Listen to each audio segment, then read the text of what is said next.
ബഹുമാന്യനായ രവീന്ദ്രൻ സാർ ഇവിടെ എത്തിച്ചേർന്നിട്ടുണ്ട്. അദ്ദേഹത്തെ ആദരവ് ക്ഷണിച്ചു.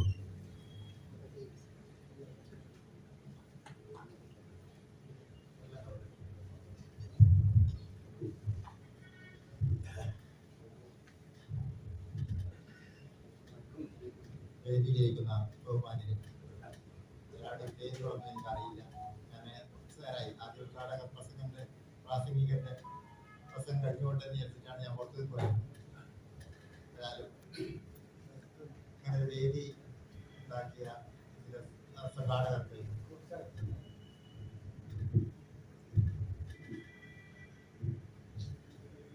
എന്റെ നന്ദി അറിയിക്കുകയാണ്. പ്രവാസികൾക്ക് വേണ്ടി നോർക്ക ഡിപ്പാർട്ട്മെന്റും അതേപോലെ നോർക്ക റൂട്ട്സും പ്രവാസി ക്ഷേമനിധി ബോർഡും നൽകുന്ന സേവനങ്ങളെ കുറിച്ച് ജസ്റ്റ് ഒരു അവയർനെസ് ഉണ്ടാക്കാനാണ് എൻ്റെ ഉദ്ദേശം. ഇങ്ങനെയൊക്കെ ഉണ്ട് എന്നും അതേപോലെ ഇത്തരത്തിലുള്ള സ്ഥാപനങ്ങൾ പ്രവർത്തിക്കുന്നുണ്ട് എന്നും അറിഞ്ഞു കഴിഞ്ഞാൽ നിങ്ങൾക്ക് ആ സ്ഥാപനങ്ങളെ സമീപിക്കുകയും അതേപോലെ കാര്യങ്ങൾ നേടിയെടുക്കാൻ കഴിയും. അതിനു വേണ്ടിയുള്ള ഒരു ചെറിയ സെഷൻ മാത്രമാണ്. വളരെ ഡീറ്റെയിൽഡ് ആയിട്ട് വിശദമായിട്ട് ഞാൻ പറയുന്നില്ല. എല്ലാം പോയിന്റായിട്ട് നിങ്ങൾക്ക് എന്തെങ്കിലും സംശയങ്ങൾ ഉണ്ടെങ്കിൽ അവസാന ഭാഗത്ത് നമുക്ക് നോക്കാം. പ്രവാസി എന്ന് പറയുമ്പോൾ സാധാരണഗതിയിൽ പണ്ടത്തെ പ്രവാസമല്ല ഇപ്പോഴെന്നുള്ള കാര്യം നിങ്ങൾക്ക് അറിയാമല്ലോ. നിങ്ങളുടെ എല്ലാം കാലത്ത് പലപ്പോഴും GCC രാജ്യങ്ങളാണ് ലക്ഷ്യമിട്ടിരുന്നെങ്കിൽ ഇന്ന് പുതിയ തലമുറ പൂർണ്ണമായും യൂറോപ്യൻ രാജ്യങ്ങളും മറ്റുള്ള രാജ്യങ്ങളിലേക്കുമാണ് പ്രധാനമായിട്ടും ലക്ഷ്യമിടുന്നത്. കാരണം ലഭിക്കുന്ന സൗകര്യങ്ങളും ലഭിക്കുന്ന സാമ്പത്തികമായ ഉന്നമനങ്ങളും ലക്ഷ്യം വെച്ചിട്ടാണ് അവർ അങ്ങോട്ടേക്ക് നീങ്ങുന്നത്. നോർക്ക റൂട്ട്സ് എന്ത് ചെയ്യും? നോർക്ക എന്ന് വെച്ചാൽ നിങ്ങൾക്കറിയാം, സെക്രട്ടേറിയറ്റുള്ള ഒരു വകുപ്പാണ്. സാധാരണ നമ്മൾ കേൾക്കുന്നത് പോലെ വിദ്യാഭ്യാസ വകുപ്പ്, ആഭ്യന്തര വകുപ്പ്, ആരോഗ്യ വകുപ്പ് എന്നിവ കേൾക്കും പോലെ നോർക്ക പ്രവാസി കാര്യ വകുപ്പ് എന്നൊരു വകുപ്പ് ഇന്ത്യയിൽ ആദ്യമായിട്ട് പ്രവാസികൾക്ക് വേണ്ടി കേരളത്തിലാണ് ഉണ്ടായത്. ആ നോർക്കയുടെ കീഴിലുള്ള ഒരു സ്ഥാപനമാണ് നോർക്ക റൂട്ട്സ് എന്ന് പറയുന്ന സ്ഥാപനം. അതായത് നമുക്ക് എല്ലാവർക്കും അറിയാവുന്ന പോലെ നമുക്ക് വൈദ്യുതി KSEB നമുക്കറിയാം. എന്നാൽ KSEBയുടെ ഡിപ്പാർട്ട്മെന്റ്, KSEBയെ ഭരിക്കുന്ന വകുപ്പ് ഏതാണെന്ന് ചോദിച്ചു കഴിഞ്ഞാൽ അതാണ് ശരിക്കും പവർ ഡിപ്പാർട്ട്മെന്റ് എന്ന് പറയുന്ന സെക്രട്ടേറിയറ്റ് ഡിപ്പാർട്ട്മെന്റ് ആണ്. അതേപോലെ നോർക്ക റൂട്ട്സ്, ക്ഷേമനിധി ബോർഡ് എന്നിവയുടെ ഡിപ്പാർട്ട്മെന്റ് ഏതാണെന്ന് വെച്ചാൽ നോർക്കയാണ്. നോർക്കയ്ക്ക് ധാരാളം സ്ഥാപനങ്ങളൊന്നുമില്ല. സെക്രട്ടേറിയറ്റിൽ ഒരു ഡിപ്പാർട്ട്മെന്റ്, അതേപോലെ തിരുവനന്തപുരത്ത് നോർക്ക റൂട്ട്സിന്റെ ഹെഡ് ഓഫീസ്. നോർക്ക റൂട്ട്സിന് തിരുവനന്തപുരത്ത് ഒരു മേഖലാ ഓഫീസ് ഉണ്ട്, എറണാകുളത്ത് ഒരു മേഖലാ ഓഫീസ് ഉണ്ട്, കോഴിക്കോട് മേഖലാ ഓഫീസ്. വേറെ എവിടെയും സാധാരണഗതിയിൽ ഓഫീസുകളില്ല. എല്ലാ ജില്ലകളിലും നോർക്ക റൂട്ട്സിന് ഒരു ജില്ലാ സെല്ലുകളുണ്ട്. അല്ലാതെ ചില ആൾക്കാർ ഞങ്ങളോട് വന്ന് പറയും പാലിശ്ശേരിയുള്ള നോർക്ക കൊടുത്തു, അല്ലെങ്കിൽ പേരാമ്പ്രയുള്ള നോർക്കയെ കൊടുത്തു. ഇങ്ങനെ കുറേ നോർക്കയുണ്ട്. അതെല്ലാം ഡ്യൂപ്ലിക്കേറ്റ് നോർക്കകളാണ്, ഒറിജിനലുകളല്ല. അതെല്ലാം ബോർഡ് വെച്ച് ആൾക്കാർ വെറുതെ ഇങ്ങനെ ഞങ്ങൾ ഇടപെടാത്ത എന്തുകൊണ്ടാണെന്ന് വെച്ചാൽ പ്രവാസികൾക്ക് ഏത് വഴി സഹായം കിട്ടിയാലും ഞങ്ങൾക്ക് അതിനകത്ത് അർത്ഥമൊന്നുമില്ല. പക്ഷെ വഴിതെറ്റി പോകരുതെന്ന് മാത്രമേ ഞങ്ങൾ. ആ നോർക്ക റൂട്ട്സിനെ സംബന്ധിച്ചിടത്തോളം പ്രവാസത്തിന് മുമ്പ് നോർക്ക ഇപ്പോൾ എന്തൊക്കെ ചെയ്യുന്നു? പ്രവാസത്തിന് മുമ്പ് എന്ന് പറയുമ്പോൾ പണ്ട് പോലെയല്ല. എംപ്ലോയേഴ്സിന് രണ്ട് വിധത്തിലുള്ള എംപ്ലോയേഴ്സിനെ കാണാം. എംപ്ലോയർമാർ കാണാം, ജോലി നൽകുന്ന ആൾക്കാരെ കാണാം. ഒന്ന്, കാൻഡിഡേറ്റിന്റെ സർട്ടിഫിക്കറ്റുകൾ ജെന്യുവിൻ ആണെന്ന് പരിശോധിച്ച് മാത്രം ജോലി കൊടുക്കുന്ന ആൾക്കാർ. രണ്ടാമത്തെ ആൾക്കാർ എന്ന് വെച്ചാൽ സ്കില്ല്, അവർക്ക് സ്കില്ല് ഉണ്ടെങ്കിൽ ഭീമാന്മാരായ എംപ്ലോയേഴ്സിനെ സംബന്ധിച്ചാൽ ജോലി കൊടുക്കുന്ന ആൾക്കാരെ സംബന്ധിച്ചിടത്തോളം നിങ്ങളുടെ സർട്ടിഫിക്കറ്റിൽ രണ്ടാം കാണാം. അവരെ സംബന്ധിച്ചിടത്തോളം അവരുടെ ജോലിക്ക് പറ്റുമോ എന്നുള്ളതാണ് അവർ നോക്കുക. ആ ജോലിക്ക് നിങ്ങൾ വളരെയധികം സ്കിൽഡ് ആണെങ്കിൽ നല്ല ജോലിയും കിട്ടുകയും ചെയ്യും. അപ്പോൾ അങ്ങനെ പോകുന്ന കുട്ടികൾക്ക് അല്ലെങ്കിൽ ജോലി അന്വേഷിച്ച് പോകുന്നവർക്ക് അവരുടെ സർട്ടിഫിക്കറ്റുകൾ അറ്റസ്റ്റ് ചെയ്ത് കൊടുക്കാനുള്ള ഒരു കേന്ദ്രമാണ് നോർക്ക റൂട്ട്സ്. കോഴിക്കോട് നോർക്ക റൂട്ട്സ്, അതേപോലെ എറണാകുളത്ത്, പിന്നെ തിരുവനന്തപുരത്ത്. ഇങ്ങനെ 3 സ്ഥലങ്ങളിൽ മാത്രമാണ് സർട്ടിഫിക്കറ്റ് അറ്റസ്റ്റേഷൻ നടക്കുന്നത്. ഇവിടെ നടക്കുന്ന സർട്ടിഫിക്കറ്റ് അറ്റസ്റ്റേഷൻ 2 വിധത്തിലുണ്ട്. വിദ്യാഭ്യാസ സർട്ടിഫിക്കറ്റുകളുണ്ട്, അതേപോലെ വിദ്യാഭ്യാസേതര സർട്ടിഫിക്കറ്റ്, നോൺ എഡ്യൂക്കേഷൻ സർട്ടിഫിക്കറ്റുകളുണ്ട്. വിദ്യാഭ്യാസ സർട്ടിഫിക്കറ്റുകൾ നമ്മൾ സാധാരണഗതിയിൽ സ്റ്റേറ്റിൽ ഏത് സംസ്ഥാനത്ത് പോയി കഴിഞ്ഞാലും ആ സംസ്ഥാനത്ത് പഠിച്ച വിദ്യാർത്ഥികൾക്ക് അവരുടെ സർട്ടിഫിക്കറ്റുകൾ അറ്റസ്റ്റ് ചെയ്യാനുള്ള ചുമതല അതാത് സ്റ്റേറ്റ് ഗവൺമെന്റുകളെയാണ് കേന്ദ്ര ഗവൺമെന്റ് നിയോഗിച്ചിരിക്കുന്നത്. കേരളത്തില് അത് നിയോഗിച്ചിരിക്കുന്നത് നോർക്ക റൂട്ട്സിനെയാണ്. ആ നോർക്ക റൂട്ട്സിന്റെ കോഴിക്കോട് ഓഫീസിൽ വെച്ച് സർട്ടിഫിക്കറ്റുകൾ അറ്റസ്റ്റ് ചെയ്ത് കൊടുക്കണം. പ്രൈമറി ആയി ചെയ്യേണ്ട ഏത് സർട്ടിഫിക്കറ്റുകളും, വിദ്യാഭ്യാസ സർട്ടിഫിക്കറ്റുകൾ നമ്മുടെ വിദേശ എംബസി, സൗദിയിൽ ജോലി കിട്ടി പോകുന്ന ഒരാളെ സംബന്ധിച്ചിടത്തോളം സൗദി എംബസി ചെയ്യണമെങ്കിൽ സൗദി എംബസി ആ ഇന്ത്യൻ പൗരന്റെ സർട്ടിഫിക്കറ്റ് നേരത്തെ ഒരു കാര്യത്തിലും ചെയ്തു കൊടുക്കില്ല. അതിന് അവർ ചെയ്യുന്ന ഒരു മാൻഡേറ്ററി ആയിട്ടുള്ള ഒരു നിർബന്ധം എന്താണെന്ന് വെച്ചാൽ ഇന്ത്യയുടെ വിദേശകാര്യ വകുപ്പ് MEA, ministry of external affairs ചെയ്തിരിക്കണം. മിനിസ്ട്രി ഓഫ് എക്സ്റ്റേണൽ അഫയേഴ്സ് ചെയ്യണമെങ്കിലോ അതാത് സംസ്ഥാനങ്ങൾ ചെയ്തിരിക്കണം. ഇങ്ങനെ അതാത് സംസ്ഥാനങ്ങൾ ചെയ്താൽ മാത്രമേ മിനിസ്ട്രി ഓഫ് എക്സ്റ്റേണൽ അഫയേഴ്സ് ചെയ്യുള്ളൂ, വിദേശകാര്യ വകുപ്പ് ചെയ്യുള്ളൂ. വിദേശകാര്യ വകുപ്പ് ചെയ്താൽ മാത്രമേ എംബസി ചെയ്യുള്ളൂ. ആ അതാത് സംസ്ഥാനത്ത് ചെയ്യാനുള്ള, കേരളത്തിൽ ചെയ്യാനുള്ള ഒരേ ഒരു സ്ഥാപനം നോർക്ക റൂട്ട്സ് ആണ്. വേറെ ഒരു സ്ഥാപനവും സർട്ടിഫിക്കറ്റ് അറ്റസ്റ്റ് ചെയ്യാൻ കേരളത്തിലില്ല. ആ സർട്ടിഫിക്കറ്റ് അറ്റസ്റ്റേഷന് നോർക്ക റൂട്ട്സ് വഴി ചെയ്യുന്നത്, നിങ്ങൾ ഏറ്റവും പ്രൈമറി ആയ അറ്റസ്റ്റേഷൻ ഞാൻ പറഞ്ഞ HRD, അതേപോലെ തന്നെ അപ്പോസ്റ്റൽ അറ്റസ്റ്റേഷൻ, ഇങ്ങനത്തെ ഒക്കെ നോർക്ക റൂട്ട്സ് വാങ്ങുന്നത് 50 രൂപ 75 രൂപ, അത്രയും ചെറിയ മീകരായ ഒരു ഫീസിനകത്ത് പബ്ലിക് സേവനം, പൊതുജനങ്ങൾക്കുള്ള സേവനങ്ങളുടെ അടിസ്ഥാനത്തിൽ വളരെ ചെറിയൊരു പൈസ മാത്രമേ ഇടാം. അതേസമയം സൗദി എംബസിയിലാണെങ്കിൽ നമ്മൾ ഒരു സർട്ടിഫിക്കറ്റ് അറ്റസ്റ്റ് ചെയ്യണമെങ്കിൽ 16,000 രൂപ കൊടുക്കണം. ഈ 16,000 രൂപ കൊടുക്കുന്നതിനകത്ത് 15,000-ലധികം രൂപയും സൗദി ദിനാറിലേക്ക് നമ്മൾ മാറ്റി കൊടുക്കുകയാണ്. അവർക്കുള്ള തുകയാണ്, അല്ലാണ്ട് ഗവൺമെന്റ് ഓഫ് കേരള അല്ല ഗവൺമെന്റ് ഓഫ് ഇന്ത്യ മേടിക്കുന്നതല്ല. അതായത് എംബസികൾ ഒരു ഫീസ് ഈടാക്കും, ആ ഫീസ് നമ്മൾ ഈടാക്കി അത് കൊടുക്കുകയാണ് ചെയ്യുന്നത്. അതേസമയം ഇതേ സർട്ടിഫിക്കറ്റുകൾ നിങ്ങൾ പുറത്തുനിന്ന് ഒരാളെ കൊണ്ട് ചെയ്യിക്കണം. ധാരാളം ബോർഡ് വെച്ച് സ്ഥാപനങ്ങളുണ്ട് സർട്ടിഫിക്കറ്റ് അറ്റസ്റ്റേഷൻ പറഞ്ഞിട്ട്. ആ സ്ഥാപനങ്ങൾ ചെയ്യുകയാണെങ്കിൽ ഇതിന്റെ 10 or 20 ഇരട്ടി ചെയ്യും. അതേപോലെ തന്നെ ചിലപ്പോഴൊക്കെ സർട്ടിഫിക്കറ്റുകളിൽ അവർ തന്നെ ഓതന്റിക്കേറ്റ് ചെയ്ത് കൊടുക്കുന്ന പരിപാടിയുണ്ട്. അവർ തന്നെ സീൽ വെച്ച് കൊടുക്കും. സീൽ വെച്ച് കൊടുത്തു കഴിഞ്ഞാൽ എന്താ സംഭവിക്കുക വെച്ചാൽ, എന്റെ അനുഭവത്തിൽ ഞാൻ പറയുന്നതാണ്, അല്ലാതെ ഞാൻ മറ്റുള്ള സ്ഥാപനങ്ങൾ, ധാരാളം ജെനുവിനായിട്ട് പ്രവർത്തിക്കുന്ന സ്ഥാപനങ്ങളുണ്ട്, എന്നാൽ അതേസമയം ഇങ്ങനെ ചെയ്യുന്ന ആൾക്കാരുണ്ട്. അങ്ങനെ പിടിക്കപ്പെട്ടു കഴിഞ്ഞാൽ സർട്ടിഫിക്കറ്റ് ഫോർജറിക്ക് ഉത്തരവാദി ആ കാൻഡിഡേറ്റ് ആയി മാറുകയാണ്. ഒരിക്കലും അവർക്ക് ഒരു പ്രൂവ് ചെയ്യാൻ വേണ്ടിയിട്ട് ഒരു രേഖ അവർ കൊടുക്കില്ല. ഞങ്ങൾ സർട്ടിഫിക്കറ്റ് മേടിച്ചിട്ടാണ് ഇതുപോലെ ചെയ്തതെന്നുള്ള പ്രൂവ് ചെയ്യാൻ വേണ്ടിയിട്ടുള്ള ഒരു തെളിവുകൾ അവർ കൊടുക്കില്ല. അതുകൊണ്ട് തന്നെ ഞാൻ ഇവിടെയാണ് കൊടുത്തതെന്ന് പറയാനുള്ള യാതൊരുവിധ ഇതും ഉണ്ടാവില്ല. ആ രൂപത്തിലേക്ക് പോകും. അതുകൊണ്ട് തന്നെ നിങ്ങൾ ആരെങ്കിലും നല്ല വിദ്യാഭ്യാസം നേടി, നിങ്ങൾ മനസ്സിലാക്കേണ്ട വെച്ചാൽ വിദ്യാഭ്യാസം നേടുക വെച്ചാൽ നമ്മുടെ കുട്ടികൾ നേടുന്ന വിദ്യാഭ്യാസത്തിനെ കുറിച്ച്, അവർ നേടുന്ന സ്കോളർഷിപ്പ് എല്ലാം കണ്ടു കഴിഞ്ഞാൽ നിങ്ങൾ ഞെട്ടിപ്പോകും. ശരിക്കും 1-2 കോടി രൂപയുടെ സ്കോളർഷിപ്പുകൾ നേടി പഠിക്കാൻ പോകുന്ന കുട്ടികൾ, സാധാരണ വീട്ടിലെ കുട്ടികൾ, അവർക്ക് വേണ്ട സർട്ടിഫിക്കറ്റ് അറ്റസ്റ്റേഷൻ നമ്മൾ ചെയ്തു കൊടുക്കുമ്പോൾ അവരുടെ നിസ്സാരമായ ഒരു കാര്യത്തിനാണ്. അതേസമയം ആ സർട്ടിഫിക്കറ്റ് അറ്റസ്റ്റേഷൻ തന്നെ പുറത്തും ചെയ്ത് എന്തെങ്കിലും മാൽ പ്രാക്ടീസ് വിട്ടുപോയാൽ അതുവരെ പഠിച്ച കാര്യങ്ങളെല്ലാം ഇല്ലാതെ. അതുകൊണ്ട് വളരെ സൂക്ഷ്മമായിട്ട് നിങ്ങൾ എല്ലാവർക്കും പറഞ്ഞു കൊടുക്കേണ്ടതാണ്. സർട്ടിഫിക്കറ്റ് അറ്റസ്റ്റേഷൻ വെച്ചാൽ സ്റ്റേറ്റ് ഗവൺമെന്റിന്റെ, സംസ്ഥാന ഗവൺമെന്റിന്റെ ഓതറൈസേഷനുള്ള ഒരേ ഒരു സ്ഥാപനമായ നോർക്ക റൂട്ട്സിനെ സമീപിക്കുക. അതേപോലെ നിങ്ങൾ മുതിർന്ന ആൾക്കാരായതുകൊണ്ട് അറിയാം, ഫാമിലി വിസ എടുക്കുമ്പോൾ, റെസിഡൻസ് വിസ എടുക്കുമ്പോൾ പലപ്പോഴും മാരേജ് സർട്ടിഫിക്കറ്റ്, ബർത്ത് സർട്ടിഫിക്കറ്റ്, ഇത്തരത്തിലുള്ള സർട്ടിഫിക്കറ്റ് അറ്റസ്റ്റ് ചെയ്യും. അതേപോലെ നമ്മൾ ഏതെങ്കിലും ഒരു കാരണവശാൽ വിദേശത്ത് വെച്ച് മരണപ്പെടുന്ന ആളുടെ വ്യക്തിയുടെ സാമ്പത്തികമായ ബാങ്ക് ബാലൻസുകളോ സാമ്പത്തികമായ കാര്യങ്ങളോ നേടിയെടുക്കണം, പവർ ഓഫ് അറ്റോർണി പോലത്തുള്ള സാധനങ്ങൾ വേണ്ടി വരും. അതൊക്കെ അറ്റസ്റ്റ് ചെയ്ത് കൊടുക്കാനുള്ള ഒരു കേന്ദ്രമായി നോർക്ക റൂട്ട്സ് പ്രവർത്തിക്കുന്നു. ഒരു കാര്യം അതാണ്, അറ്റസ്റ്റേഷൻ പറഞ്ഞ വിങ് നോർക്ക റൂട്ട്സിൽ വളരെ സുദൃഢമായി പ്രവർത്തിക്കുന്ന ഒരു വിങ്ങാണ്. ഇനി അതേപോലെ തന്നെ ഏറ്റവും ലേറ്റസ്റ്റ് ആയി വന്നത്, ഇപ്പോഴ് ചില കുട്ടികൾക്ക് വിദ്യാഭ്യാസം നേടിയാലും പുറത്തു പോയി പഠിക്കാനും അതിനുള്ള അല്ലെങ്കിൽ ഒരു സ്കിൽ ഉണ്ടാക്കിയെടുക്കാനും ചിലപ്പോഴ് ഇവിടെ പഠിച്ചെല്ലാം പൂർത്തിയായ ആൾക്കാരുണ്ടാകാം. ആ ആൾക്കാർക്ക് പുറത്തു പോയി പഠിക്കണമെങ്കിൽ, ചിലപ്പോൾ പുറത്തു പോയി ജോലി ചെയ്യണമെങ്കിൽ ചിലപ്പോൾ ചില ലാംഗ്വേജുകൾ പഠിക്കണമെന്നുണ്ടാകും. ചിലപ്പോൾ അവർക്ക് കിട്ടുന്ന വിസ പ്രോസസ്സിങ്ങിന് കുറച്ച് പൈസ വന്നേക്കാം. അങ്ങനെ പോകാൻ ബുദ്ധിമുട്ടുള്ള ആൾക്കാർക്ക് വേണ്ടി നോർക്ക റൂട്ട്സ് കേരള സർക്കാർ ഈ അടുത്ത കാലത്തായി നോർക്കയുടെ കീഴിൽ ഒരു നോർക്ക ശുഭയാത്ര എന്ന് പറഞ്ഞൊരു പ്രോഗ്രാം ആവിഷ്കരിച്ചിട്ടുണ്ട്. ആ പ്രോഗ്രാമിൽ നമ്മൾ എന്താ ചെയ്യുന്നത് വെച്ചാൽ 2 ലക്ഷം രൂപ വരെ ആ കുട്ടിക്ക് വായ്പ കൊടുക്കും. ഒറിജിനൽ കറക്റ്റ് ജെന്യൂൻനെസ് ഉള്ള വിസകളുള്ളവർക്ക് മാത്രമേ കൊടുക്കൂ. അതേപോലെ പഠിക്കാനും അത് ഉപയോഗിക്കും. നൈപുണ്യ വികസനത്തിന് ഏതെങ്കിലും ഒരു സ്കൂൾ, നോർക്ക സംബന്ധിച്ച് നോർക്ക ഒരു റിക്രൂട്ടിംഗ് ഏജൻസി കൂടിയാണ്. ഗവൺമെന്റിന്റെ അംഗീകൃത റിക്രൂട്ടിംഗ് ഏജൻസിയാണ് നോർക്കയും ഒഡാപാക്സ് എന്ന് പറയുന്ന സ്ഥാപനം. ആ റിക്രൂട്ടിംഗ് ഏജൻസിയായ നോർക്ക വഴി ധാരാളം ആൾക്കാരെ നമ്മളിപ്പോഴും റിക്രൂട്ട് ചെയ്യുന്നുണ്ട്. പലപ്പോഴും നഴ്സിംഗ് മേഖലയിലാണ് വളരെ കൂടുതൽ റിക്രൂട്ട്മെന്റ് നടക്കുന്നത്. നഴ്സിംഗ്, മെഡിക്കൽ മേഖലകളാണ് കൂടുതൽ നടക്കുന്നത്. അടുത്ത കാലത്ത് ജർമ്മനിയിലേക്ക് ഇലക്ട്രിക്കൽ ഇതുമായി ബന്ധപ്പെട്ട കുറച്ച് പേർക്കുണ്ട്.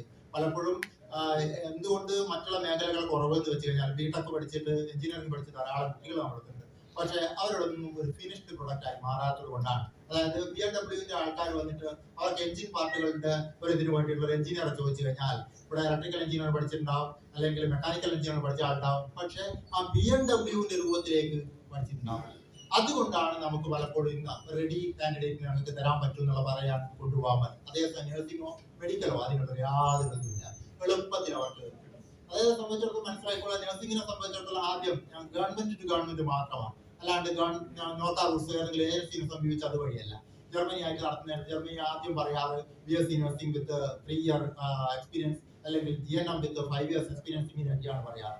ഇപ്പോഴവർ പറയുന്നത് ഒരു +2 സയൻസിൽ 60% കുറയാതെ മാർക്കുള്ള കുട്ടികളൊക്കെ ഞങ്ങൾ കൊണ്ടുപോയി പഠിപ്പിച്ച് നേഴ്സാക്കി മാറ്റാം. ഒരു നേഴ്സാക്കി മാറ്റുമ്പോൾ ഏകദേശം 10 ലക്ഷം രൂപയോളം അടുത്ത് ശമ്പളം വരുന്ന രൂപത്തിലേക്ക്. അതായത് ആദ്യത്തെ ലാംഗ്വേജ് B1 എന്ന് പറയുന്ന കാറ്റഗറി അവരിവിടെ അവരുടെ എറണാകുളത്തും തിരുവനന്തപുരത്തുള്ള ഇൻസ്റ്റിറ്റ്യൂട്ട് പഠിപ്പിക്കും. അതിനെന്താണെന്ന് വെച്ചാൽ ചെറിയ ആ കോഴ്സ് ഫീസ് അവർ ഒഴിവാക്കി കൊടുക്കും. അതേസമയം അത് കഴിഞ്ഞ് കഴിഞ്ഞാൽ കെയർടേക്കർ എന്നുള്ള പോസ്റ്റിലേക്ക് കൊണ്ടുപോയി ജർമ്മനി കൊണ്ടുപോയി B2 ലാംഗ്വേജ് പഠിപ്പിക്കുന്നു. അത് കഴിഞ്ഞ് നഴ്സിംഗ് പഠിപ്പിക്കുന്നു. അവിടെ ടെസ്റ്റ് പാസ്സാകുന്നു. ടെസ്റ്റ് പാസ്സായ രജിസ്റ്റേർഡ് നഴ്സായിട്ട് അഡ്മിഷൻ കൊടുക്കുന്നു.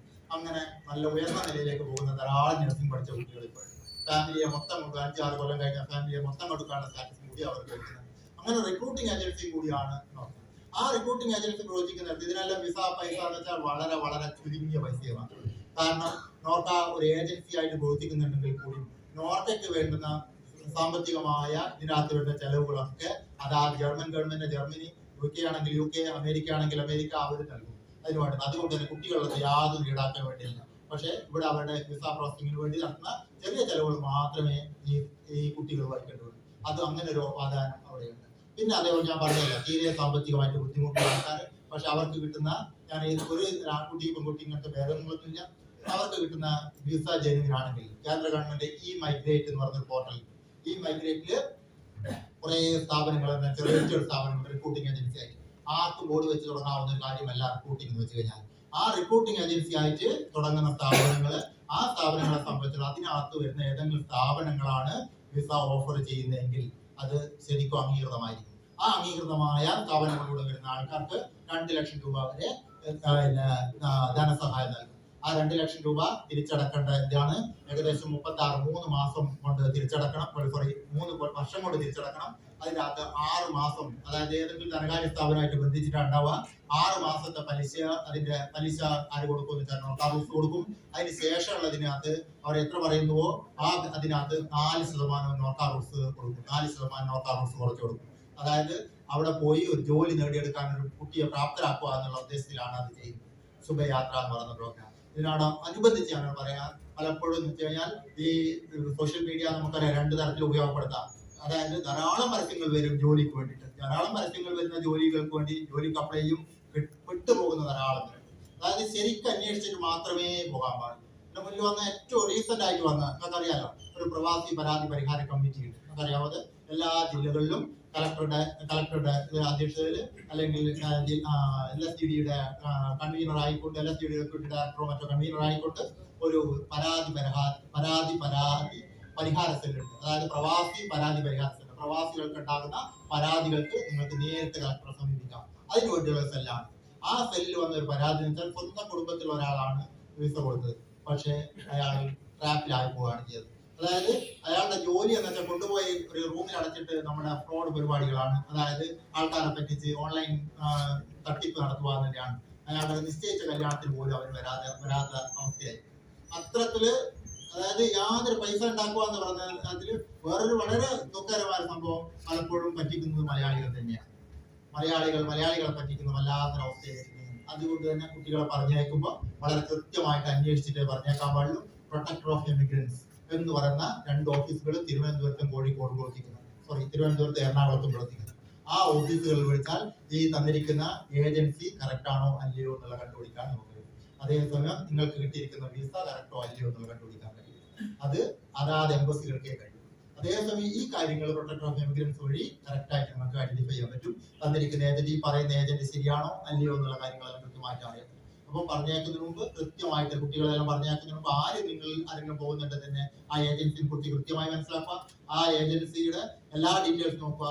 കിട്ടി പോകാൻ തീരുമാനിച്ചു കഴിഞ്ഞാൽ നിങ്ങളുടെ വിസ, അതേപോലെ തന്നെ പാസ്പോർട്ടുകൾ, ഇതിന്റെ ഒക്കെ കോപ്പികൾ വീട്ടിൽ ഏൽപ്പിക്കുക.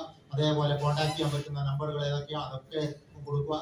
കാരണം നിങ്ങളിലേക്ക് എത്താൻ, അഥവാ എന്തെങ്കിലും സംഭവിച്ചു പോയാൽ നിങ്ങളിലേക്ക് എത്താൻ ഞങ്ങൾക്കൊരു മാർഗമാണ്. അതിന്റെ ഭാഗമായിട്ട് തന്നെയാണ് പ്രവാസി ID കാർഡ് എന്ന് പറഞ്ഞ സംഗതി വന്നത്. പ്രവാസി ID കാർഡ് വളരെ വളരെ ഹെൽപ്ഫുൾ ആയിട്ടുള്ള, നിങ്ങൾക്കറിയാം, എല്ലാവർക്കും അറിയാവുന്ന എത്ര പ്രവാസികളുണ്ട് എന്ന് ചോദിച്ചു കഴിഞ്ഞാൽ നമുക്ക് കൃത്യമായ കണക്കില്ല. ഗവൺമെന്റ് കയ്യിൽ കേരളത്തിൽ എത്ര പ്രവാസികളുണ്ട് എന്ന് വെച്ചാൽ കൃത്യമായ കണക്കൊന്നും പറയാൻ പറ്റില്ല. നോർക്ക റൂൾസിന് കുറച്ച് കാര്യം പറയാൻ പറ്റും. മലപ്പുറത്ത് ഇത്ര ഉണ്ട്, കോഴിക്കോട് ഇത്ര ഉണ്ട്. എങ്ങനെയാണ് ഞങ്ങൾ പറയുന്നത് പ്രവാസി ID കാർഡിലൂടെ? പ്രവാസി ID കാർഡ് എന്തിനു വേണ്ടിയാണ് പ്രധാനമായിട്ട് ഞങ്ങളുടെ ഉദ്ദേശം? മറ്റൊരു കാര്യമല്ല, നിങ്ങൾ വിചാരിക്കും അതിനെ കൊണ്ടുള്ള വലിയ കാര്യങ്ങളാണ്. ഞങ്ങളുടെ പ്രധാനപ്പെട്ട ഉദ്ദേശം എന്ന് വെച്ച് കഴിഞ്ഞാൽ നിങ്ങളെ ലൊക്കേറ്റ് ചെയ്യാന്നില്ല. നിങ്ങൾ കേരളത്തിൽ നിന്ന് ഒരു കേരളീയനായ പ്രവാസി ഇന്ന സ്ഥലത്ത് ജോലി ചെയ്യുന്നുണ്ട്, എന്തെങ്കിലും ഒരു പ്രശ്നം വന്നു കഴിഞ്ഞാൽ അയാളിലേക്ക് എത്താനുള്ള ഒരു മാർഗമാണ്.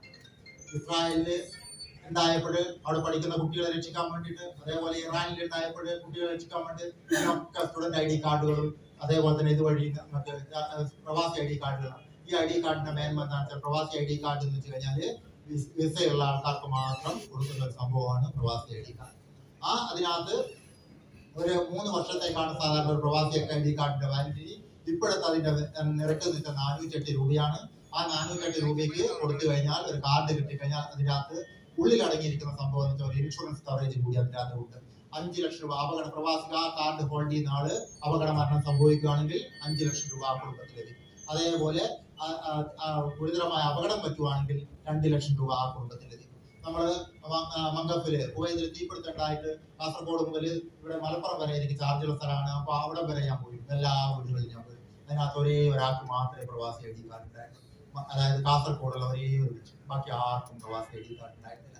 ആ കുടുംബത്തിന് പ്ലസ് ഗവൺമെന്റ് കൊടുത്ത 16 ലക്ഷം രൂപയോളം പ്ലസ് 5 ലക്ഷം രൂപ കൂടി ആ കുടുംബത്തിന് 4 ലക്ഷം രൂപ കൂടി ആ കുടുംബത്തിന് വെറും 408 രൂപ. നിങ്ങളെ സംബന്ധിച്ചോളം മനസ്സിലാക്കും, 3 കൊല്ലത്തേക്കാണ് 408 രൂപ. ഒരു കൊല്ലം 100 സംതിങ് രൂപകൾ മാത്രമേ വരുന്നുള്ളൂ അതിന്. പക്ഷേ ആൾക്കാർ അത് എടുക്കില്ല.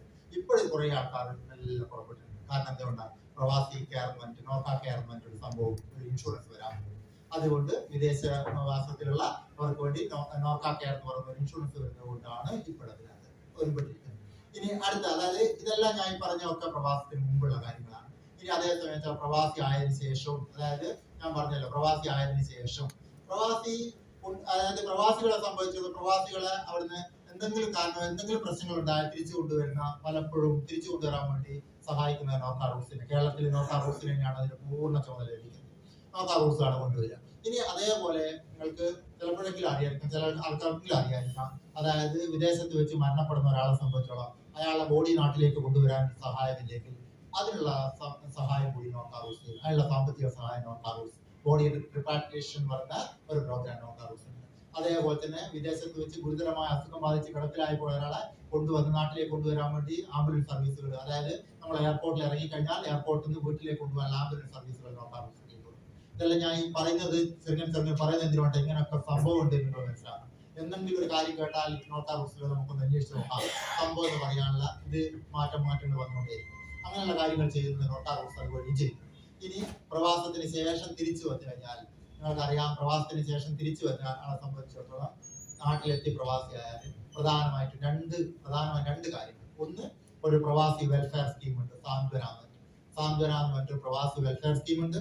അതേപോലെ തന്നെ രണ്ടാമത്തെ വെച്ചാൽ പ്രവാസികൾക്ക് വേണ്ടി ഏതെങ്കിലും ഒരു സംരംഭം തുടങ്ങാൻ ആവശ്യമായ സാമ്പത്തിക സഹായം ചെയ്യാൻ വേണ്ടിയിട്ട് ചില ലോണുകൾ നോർക്ക റൂട്ട്സ് നൽകുന്നുണ്ട്. ഈ സാന്ത്വനയെ സംബന്ധിച്ചിടത്തോളം ചില കൃത്യമായ പരിധികൾ അതിൽ വെച്ചിട്ടുണ്ട്. ആ പരിധികൾക്കെതിരെ പലപ്പോഴും പരാതികളുണ്ട്. ആ പരാതി ഗവൺമെന്റ് ശ്രദ്ധയിലുണ്ട്. അത് പരിഹരിക്കാൻ ആവശ്യ നടപടി ചെയ്യും തന്നെയാണ് വിശ്വാസം. അതായത് സാന്ത്വന എന്ന് വെച്ച് കഴിഞ്ഞാൽ ഒരു മുഖ്യമന്ത്രിയുടെ ദുരിതാശ്വാസ നിധി പോലെ പ്രവാസികൾക്കുള്ള നോർക്ക വഴി നടപ്പിലാക്കുന്ന, സർക്കാരിന്റെ നോർക്ക വഴി നടപ്പിലാക്കുന്ന ഒരു ദുരിതാശ്വാസ നിധിയാണ് സാന്ത്വന. സാന്ത്വനയുടെ പ്രത്യേകത എന്ന് വെച്ച് കഴിഞ്ഞാൽ, സാന്ത്വനന്റെ അടുത്ത് 4 ഫോൾഡില് സഹായം കൊടുക്കുന്നുണ്ട്. ഒന്ന്, പ്രവാസിക്ക് അസുഖം വന്നാൽ ചികിത്സയ്ക്കുള്ള ഏതെങ്കിലും ഗുരുതരമായ അസുഖം വന്നു കഴിഞ്ഞാൽ അതിൽ ചികിത്സയ്ക്ക് വേണ്ടിയുള്ള ധനസഹായം പരമാവധി 50,000 രൂപ. അതേപോലെ തന്നെ പ്രവാസിയുടെ ഒരു പെൺമക്കളുടെ വിവാഹത്തിന് 15,000 രൂപ. അതേപോലെ പ്രവാസികൾക്ക് എന്തെങ്കിലും അപകടം പറ്റി അയാൾക്ക് നടക്കാൻ വയ്യാത്തയോ അല്ലെങ്കിൽ ലോക്കോമോഷന് ചലനത്തിന് പ്രശ്നങ്ങൾ നേരിട്ട് കഴിഞ്ഞാൽ അതിന് വേണ്ടിയിട്ട് 10,000 രൂപ വരെ എന്തെങ്കിലും ഉപകരണങ്ങൾ വാങ്ങിക്കണമെങ്കിൽ വാങ്ങിക്കാൻ വേണ്ടി, ക്രച്ചസോ മറ്റുള്ള ഉപകരണങ്ങളോ വാങ്ങിക്കാൻ വേണ്ടി 10,000 രൂപ വരെ കൊടുക്കുന്നുണ്ട്. ഇനി അതേപോലെ തന്നെ പ്രവാസി മരണപ്പെട്ടു കഴിഞ്ഞാൽ പ്രവാസിയുടെ കുടുംബത്തിന് 1 ലക്ഷം രൂപ ലഭിക്കും. ഇങ്ങനെയാണ് അതിന്റെ സ്കീമിന്റെ പ്രത്യേകത. പക്ഷേ ഈ സ്കീമിന്റെ അകത്ത് 2 കാര്യങ്ങൾ നിർബന്ധമാണ്. ഒരു കാര്യം എന്താണെന്ന് വെച്ച് കഴിഞ്ഞാൽ 3 കാര്യം നിർബന്ധമായിട്ട് പറയും. ഒരു കാര്യം എന്താണെന്ന് വെച്ചാൽ, പ്രവാസി വർക്കിംഗ് വിസയിൽ ജോലി ചെയ്ത ആള് തന്നെ ആയിരിക്കണം. അല്ലാതെ പാർട്ണർ വിസയിലോ ഹൗസ് വൈഫായിട്ട് പോകുന്ന ആൾക്കാരോ അങ്ങനത്തെ അവർക്കൊന്നും ലഭിക്കില്ല. വർക്കിംഗ് വിസയിൽ മിനിമം 2 വർഷമെങ്കിലും ജോലി ചെയ്യിക്കണം. ഇനി അതേപോലെ തന്നെ മറ്റൊരു കാര്യം എന്ന് വെച്ച് കഴിഞ്ഞാൽ, എത്ര കാലം പ്രവാസിയായിരുന്നുണ്ടോ അത്രയും കാലമാണ് അദ്ദേഹത്തിന് ഇവിടെ സഹായം ലഭിക്കുക. എന്നാൽ അതിന് ലിമിറ്റ് ഉണ്ട്, 10 വർഷം വരെ കിട്ടുക. അതായത് ഞാൻ പറഞ്ഞു വന്ന ആശയത്താണ്, 5 വർഷമാണ് പ്രവാസത്തിൽ ഇരുന്നെങ്കിൽ, അതായത് 2020 പോയ ഒരാള് 2025 പ്രവാസം അവസാനിപ്പിച്ച് നാട്ടിൽ സെറ്റ് ചെയ്ത് കഴിഞ്ഞാൽ അയാൾക്ക് 5 വർഷമാണ് അയാൾ ജോലി ചെയ്തത്. അതുകൊണ്ട് 2030 വരെ മാത്രമേ ഇയാൾക്ക് ഈ ആനുകൂല്യങ്ങൾ ലഭിക്കൂ. അല്ലാണ്ട് പ്രവാസി എന്നുള്ള തുടർച്ചയായിട്ട് കിട്ടുന്നില്ല. എത്ര വർഷം അവിടെ ജോലി ചെയ്തു അത്ര വർഷം. എന്നാൽ നിങ്ങളുടെ മനസ്സിലാ നേരം വരുന്നുണ്ടാകാം, 20 വർഷം ജോലി ചെയ്ത ഒരാള് 2025 തിരിച്ചെത്തി, എന്നാൽ അയാൾക്ക് 2045 വരെ കിട്ടുമോ എന്നുള്ള ചോദ്യം വരും. ഇല്ല, 2035 വരെ കിട്ടും. 10 വർഷമാണ് മാക്സിമം. മിനിമം 2 വർഷവും മാക്സിമം 10 വർഷവും. എത്ര കാലമാണോ പ്രവാസം അത്രയും കാലത്തിനുള്ളിൽ ഈ സാമ്പത്തിക സഹായം ലഭിക്കും. ധാരാളം പേര് ഇതിന് സാമ്പത്തിക സഹായം പക്ഷെ അറിവില്ലായതുകൊണ്ട് ദിവസങ്ങളും മാസങ്ങളും കഴിഞ്ഞു പോയി വരുന്ന അപേക്ഷകളും ഉണ്ട്. ഇതിനകത്ത് അതിനൊരു പരിഹാരം ഉണ്ടാക്കാൻ വേണ്ടി ഗവൺമെന്റ് തലത്തിൽ ശ്രദ്ധയുണ്ട്. അപ്പോൾ അതിനകത്താണ് മനസ്സിലാക്കുക, സാന്ത്വന എന്ന് പറയുന്ന സ്കീം ഇതിനകത്ത് 3 കാര്യങ്ങൾക്ക് വേണ്ടി കൊടുക്കുന്നു. അതേസമയം സാന്ത്വനക്ക് വേണ്ടിയിട്ട് രജിസ്ട്രേഷനോ നിങ്ങളെ ID കാർഡോ യാതൊന്നും ആരില്ല. നിങ്ങളുടെ കയ്യിൽ നിങ്ങളുടെ പാസ്പോർട്ട് ഉണ്ടായിരിക്കണം, നിങ്ങളുടെ വിസകൾ അതിനകത്ത് ഉണ്ടായിരിക്കണം, നിങ്ങളെ അതായത് അറൈവൽ ഡിപ്പാർച്ചർ സീലുകൾ ഉണ്ടായിരിക്കണം. ഇത്രയും ആവശ്യം. നോർക്കൽ രജിസ്ട്രേഷനോ കാര്യങ്ങളോ ഒന്നുമില്ല ഇതിനകത്ത്. ആകെ രജിസ്ട്രേഷൻ എന്ന് പറയുന്ന സംഗതി ഞാൻ പറഞ്ഞു, പ്രവാസി ID കാർഡിന്, സ്റ്റുഡന്റ് ID കാർഡ്, പ്രവാസി രക്ഷാ ഇൻഷുറൻസ്, ഇങ്ങനത്തെ കാര്യങ്ങൾക്ക് വേണ്ടി മാത്രമേ ഉള്ളൂ. മറ്റുള്ള കാര്യങ്ങൾക്കൊന്നുമില്ല. രജിസ്ട്രേഷൻ എന്ന് പറയുന്ന സംഗതി നോർക്ക റൂൾസിലില്ല. ഇനി അതേപോലെ രണ്ടാമത്തെ ഒരു കാര്യമാണ് പിന്നെ ലോണിനെ സംബന്ധിച്ചോളം, അതായത് സംരംഭം തുടങ്ങാനുള്ള ലോണുകൾ. സംരംഭം തുടങ്ങാനുള്ള പ്രധാനമായിട്ടുള്ള ലോൺ എന്ന് വെച്ചാൽ ഇപ്പോൾ കൊടുക്കുന്നത് NDPRM എന്ന് പറയുന്നത് നോർക്ക ഡിപ്പാർട്ട്മെന്റ് എമിഗ്രന്റ് റിട്ടേൺ പ്രോജക്റ്റിൽ വരുന്ന പുനരധിവാസ പദ്ധതി, അതായത് തിരിച്ചെത്തിയ പ്രവാസികൾക്കുള്ള പുനരധിവാസ പദ്ധതിയിൽ വരുന്ന NDPRM എന്ന് പറയുന്ന സംഗതി. ഇതിനെങ്ങനെയാണ് ലോൺ കൊടുക്കുന്നത് വെച്ച് കഴിഞ്ഞാൽ മനസ്സിലാക്കുക, ഇതിനകത്ത് ഞാൻ നേരത്തെ പറഞ്ഞ 2 വർഷം മുന്നേ 2 വർഷം ഇങ്ങനത്തെ കാലാവധികളൊന്നുമില്ല. പ്രവാസി ആയിരിക്കണം, വർക്കിംഗ് വിസയിൽ ജോലി ചെയ്തിരിക്കണം, വയസ്സിന്റെ പരിമിതികളില്ല, ബാങ്കിനാണ് അതെല്ലാം തീരുമാനിക്കുന്നത്. അതിനകത്ത് ഇത്ര വർഷത്തിനുള്ളിൽ നാട്ടിൽ വന്ന് ഇത്ര വർഷത്തിനുള്ളിൽ ലോൺ എടുക്കണം, ഇങ്ങനത്തെ യാതൊരു കാര്യമില്ല. പ്രവാസി ആയിരിക്കണം, വർക്കിംഗ് വിസയിൽ ജോലി ചെയ്തിരിക്കണം. ഇത് മാത്രമേ NDPRMനുള്ളൂ. അതിനകത്ത് എന്താണ് മേന്മ? ഇപ്പോൾ ഒരു 15% സബ്സിഡി കിട്ടും, മൂലധന സബ്സിഡി കിട്ടും, 3% ഇൻട്രസ്റ്റ് സബ്സിഡി കിട്ടും. അതായത് ഇപ്പൊ നിങ്ങളൊരു തൽക്കാലം മനസ്സിലാക്കുക, ഒരു ഓട്ടോറിക്ഷ വാങ്ങാൻ നമ്മൾ തീരുമാനിച്ചു നോക്കുക. ഒരു ഓട്ടോറിക്ഷ വാങ്ങാൻ തീരുമാനിച്ചിട്ടുണ്ടെങ്കിൽ വലിയ വലിയ ബിസിനസ്സുകാർ 30 ലക്ഷം വരെ ലോൺ കിട്ടാം. അതിനകത്ത് ഓട്ടോറിക്ഷ വാങ്ങാൻ നമ്മൾ തീരുമാനിച്ചിട്ടുണ്ടെങ്കിൽ അതിന് നമ്മൾ എന്ത് ചെയ്യുന്നു വെച്ച് കഴിഞ്ഞാൽ ആദ്യം നമ്മൾ ചെയ്യേണ്ടത്, ആദ്യം നമ്മൾ അതിനെക്കുറിച്ച് കാര്യങ്ങൾ മനസ്സിലാക്കുക. നിങ്ങളൊരു ഒരു കഫ്റ്റേരിയ തുടങ്ങാൻ തീരുമാനിച്ചാൽ അപ്പുറത്തവൻ കഫ്റ്റേരിയ തുടങ്ങിയാണ്ട് ഇപ്പുറത്തവൻ തുടങ്ങുന്ന പരിപാടി പറ്റില്ല. നിങ്ങൾ ശരിക്കും അതിനെക്കുറിച്ചെല്ലാം മനസ്സിലാക്കുക എന്താണെന്നുള്ളത്. അതിൽ ഞങ്ങളുടെ തന്നെ Norka business centre, NBFC Norka business facilitation centre, അതിനകത്ത് നല്ല പരിശീലനങ്ങൾ കൊടുക്കാറുണ്ട്. പലപ്പോഴും പത്രത്തിൽ ഔട്ട് ചെയ്ത് അപ്ലിക്കേഷൻ അടിച്ച് രജിസ്റ്റർ ചെയ്യുന്നവർക്ക് പരിശീലനം കൊടുക്കാറുണ്ട് ഫ്രീ ഓഫ് കോസ്റ്റ് ആയിട്ട്. GST, അതേപോലെ തന്നെ എന്തെങ്കിലും ലൈസൻസ് വേണം, ലൈസൻസ് കിട്ടിയില്ലെങ്കിൽ എന്തെങ്കിലും ചെയ്യണം, ഇങ്ങനത്തെ കുറെ കാര്യങ്ങൾ പഠിപ്പിക്കുന്ന ലൈസൻസ് സംഭവങ്ങൾ. നിങ്ങൾക്ക് പ്രോജക്റ്റ് ഉണ്ടാക്കണം, ആ പ്രോജക്റ്റ് ഉണ്ടാക്കി തരാനും എല്ലാം നോർക്ക റൂൾസ് തരാം. പ്രോജക്റ്റ് ഉണ്ടാക്കാൻ വേണ്ടി 4,000-5,000 രൂപ കൊടുത്ത് അപ്പുറത്ത് പോകേണ്ടത് എല്ലാം നോർക്ക റൂൾസ് കംപ്ലീറ്റ്ലി ഫിറ്റ് ആണ്. അതിന്റെ കാര്യത്തെ സംബന്ധിച്ചിടത്തോളം ഇത് മനസ്സിലാക്കുക. ഇതിനകത്ത് നമ്മൾ ലോൺ എടുക്കാൻ വേണ്ടിച്ചാൽ ആദ്യം നമ്മൾ എന്ത് ചെയ്യാന്ന് വെച്ചാൽ ഇതിനെ കുറിച്ച് പഠിക്കുക. പഠിച്ചതിന് ശേഷം അതിന് വേണ്ടുന്ന എസ്റ്റിമേറ്റ് കോസ്റ്റ് എത്ര വരും എന്ന് മനസ്സിലാക്കുക. അതിനൊക്കെ എത്ര ലോൺ കിട്ടേണ്ടി വരും എന്നുള്ള ലോൺ കൊടുക്കാത്ത ഒരേ ഒരു മേഖല വെച്ചാൽ കൺസ്ട്രക്ഷൻ മേഖല മാത്രം. നിർമ്മിക്കാൻ വേണ്ടിയിട്ട് നമ്മൾ ഒന്നും കൊടുക്കാറില്ല. ലോൺ എന്ന് വെച്ചാൽ ബിൽഡിംഗ് എടുക്കാൻ വേണ്ടിയിട്ട് എനിക്ക് പൈസ തരില്ല. ബിൽഡിംഗ് എടുത്ത് വാടക കൊടുക്കാൻ വേണ്ടിയിട്ട് നിങ്ങൾക്ക് എന്താണെന്ന് വെച്ചാൽ അതിനകത്ത് എന്തെങ്കിലും സെറ്റ് ചെയ്യാൻ വേണ്ടിയിട്ടാണല്ലോ ലോൺ കിട്ടും ബാങ്കിൽ നിന്ന്. അതായത് ബാങ്ക് വഴിയാണ് നമ്മൾ ഈ ലോൺ കൊടുക്കുന്നത്. ബാങ്ക് വഴി കൊടുക്കുന്നിടത്ത് ആദ്യം ഇത് മനസ്സിലാക്കി ഒരു ബാങ്കുമായിട്ട് സഹായിച്ച് പ്രധാനപ്പെട്ട നാഷണലൈസ്ഡ് ബാങ്കുകളല്ല ഇതിനകത്തുണ്ട്. നോർക്ക റൂൾസുമായിട്ട് കരാറിലുള്ളത് പ്രധാനമായിട്ടും നമ്മുടെ നാട്ടിൽ കരാറില്ലാത്ത 2 ബാങ്കുകൾ എന്ന് വെച്ചാൽ പഞ്ചാബ് നാഷണൽ ബാങ്കും ഗ്രാമീണ ബാങ്കുമാണ്. ബാക്കി എല്ലാ ബാങ്കുകളും പിന്നെ നോർക്ക റൂൾസിന്റെ ഈ പരിധിയിൽ വരുന്ന ആ നോർക്ക റൂൾസ് വഴിയുള്ള ലോൺ ഞാൻ ഇന്ന കാര്യത്തിന് വേണ്ടി ലഭ്യമാക്കുമോ എന്ന് മാനേജർ വിളിച്ചാൽ ഗ്യാസ് പറഞ്ഞു കഴിഞ്ഞാൽ അടുത്ത സ്റ്റെപ്പിൽ നിങ്ങൾ ചെയ്യേണ്ടത് നോർക്ക റൂൾസിന്റെ വെബ്സൈറ്റ് വഴി ഓൺലൈനായിട്ട് അപേക്ഷ സമർപ്പിക്കുക. ഓൺലൈനായിട്ട് അപേക്ഷ സമർപ്പിച്ച് അതിനകത്ത് ചില കാര്യങ്ങൾ പറഞ്ഞിട്ട് നിങ്ങളുടെ പാസ്പോർട്ടിന്റെ front page, photo page, address page എടുക്കുക. അതേപോലെ വിസ 2 കൊല്ലെങ്കിലും വർക്കിംഗ് വിസയിൽ ജോലി ചെയ്തിരിക്കണം ഞാൻ പറഞ്ഞല്ലോ. അത് തെളിയിക്കാൻ ആവശ്യമായ കാര്യങ്ങൾ ചെയ്ത് നോർക്ക റൂൾസിന്റെ ഹെഡ് ഓഫീസിലേക്ക് അയച്ചാൽ നേരെ ബാങ്കിൽ കടലാസ് വരും. ബാങ്കിൽ ലോൺ അനുവദിക്കാൻ വേണ്ടിയിട്ടും അതിന് ഞങ്ങൾ സബ്സിഡി കൊടുക്കുന്നത്. അത് പറഞ്ഞുകൊണ്ട് കത്ത് വന്നാൽ നിങ്ങളുടെ അടുത്ത് കത്ത് കിട്ടും. അതേ കത്തിന്റെ കോപ്പി നിങ്ങൾക്ക് കിട്ടും. അതുമായിട്ട് ബാങ്ക് സമർപ്പിച്ചാൽ ബാങ്ക് പറയുന്ന കാര്യങ്ങൾക്കനുസരിച്ച് സമ്മതികൾ ചെയ്യാം.